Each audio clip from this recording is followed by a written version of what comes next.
So most Christians agree that we are living in the last days, that Jesus is due to return. What will actually happen when he returns? You see, Jehovah's Witnesses argue, and here's a chart, that the last days began in 1914, but the kingdom didn't start effective ruling over the earth. So the question is, what will it do? Well, let's review this. Return.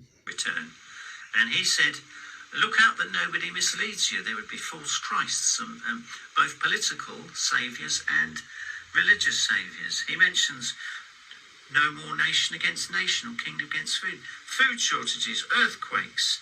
He says these are people not loving one another, betrayers. He mentions here the preaching of the good news. He mentions a great tribulation in verse 21 that would be so bad that no flesh would be saved.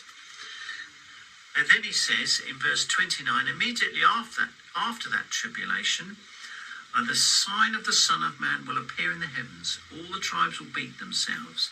They will see the Son of Man coming on the clouds of heaven with his angels.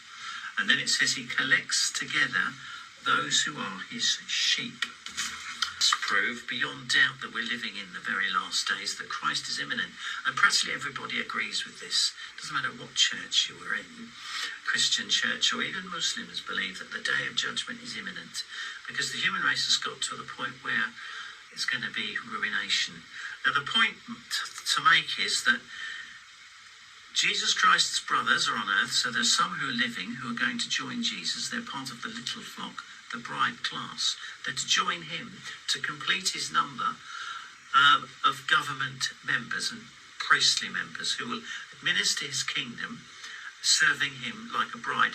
Now, when he brings Armageddon and he judges people and removes the wicked and gets rid of the political nations and abysses Satan, which we will go into in the next video, this government, when it becomes fully operational, it's like the wedding. Jesus gets married, and the benefits of this government is it will administrate itself on earth, bringing marvellous blessings, which we'll look into on the next video.